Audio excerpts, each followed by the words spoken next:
Last year we provided $400,000 worth of services to about 4,500 households in the area. We were established to promote the growing of food in the neighborhoods where people live, where they work, where they shop, where they play. The homeowner here has requested that a platform and stairway be built beside her house. When you engage the kids using art, they get to be creative, they get to be imaginative, they get to think through how they learn and what way they learn best, and then we put them in a position to succeed. Art therapy, emergency assistance, locally grown food, and construction for those in need are a small sampling of the services provided by a dedicated core of nonprofit organizations in the Kansas City area. And with help from UMKC, these organizations and 8 others have increased their abilities to be more effective. The Greater Kansas City Compassion Capital Fund Collaborative was initiated to help small community and faith-based nonprofits build their capacity to better help the people they serve.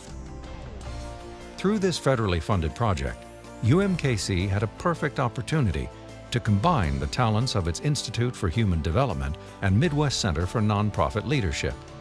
What followed was a textbook example of the concept of scholarly engagement. Scholarly engagement is really about a partnership, and it's the application of the best of what we know as a university and what the needs are for the community. I think that's the way our scholars can have the most impact on this region. We need all of those organizations to be as effective as they can be in addressing the issues that we all face.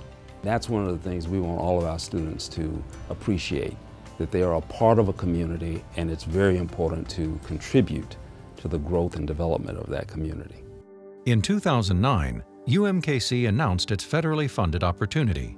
When we sent out the call for participation in the project, we immediately had about 300 agencies that said they wanted to participate. We selected 98 agencies to come participate in some training programs. Those agencies attended workshops and completed self-assessments that brought boards and staffs together to examine their strengths and weaknesses.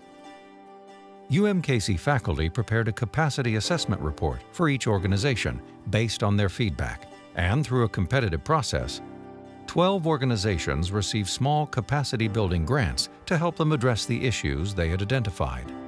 UMKC faculty then worked hand in hand with each organization to help them achieve their capacity building outcomes. It's not just an academic exercise. I mean, the academic part of it I think was important because it gave us the model and it gave us some good research, but then the practical applications of that were equally important. We've already put a lot of this into use. One of our areas was fund development, and we had our first annual fundraiser last week. When we found out we needed a marketing campaign. Nobody knew who we were. So we created billboards, we've created media blitzes, we're getting social media savvy. We learned we had a good plan, a good idea. We had a few good, strong people, but we learned we were missing some technical skills on board members, and so that was one of the things we really focused on. We have high goals for changing the way people grow food and eat food in the city. And in order to maintain that, we needed solid organizational structures to support, structure, frame all those activities, and that's what we got through the process. And what UMKC got through the process is just as important. I believe our scholarly engagement is important because learning goes in both directions. We're using what we know from research, theory, etc., to build their capacity to serve. At the same time, we're learning from these agencies as we see what really works to better train both those who are students and researchers in our classrooms and our buildings. Success may not be a term used often by nonprofits, as their missions tend to be ongoing. But progress has already been made as a result of this collaboration between UMKC and its community. We have a new grant. We're going to be serving 150 new kids. We also are able now to think about how to offer an arts integrated school for alternative ed learners in high school. We got people on our board with marketing and fundraising experience, and we have started all those processes. We've increased our number of work days, so we're able to help more people.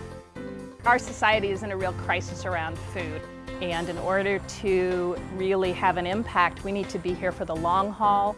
We feel like it gave us a stable structure for our organization to grow from in the next 5, 10, 15, 20 years.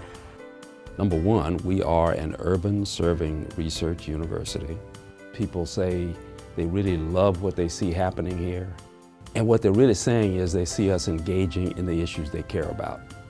The partnerships that are built, the friendships, the support networks, are ongoing mechanisms that exist both within the university and the community, and they don't just finish with a project like this. And that's the vision that we have for this project, but also the vision for the university, that people see that UMKC is a place to come to, not just for education, not just for teaching, not just for research, not just for community service, but the combination of all of those things with the application of knowledge and matching those to community needs.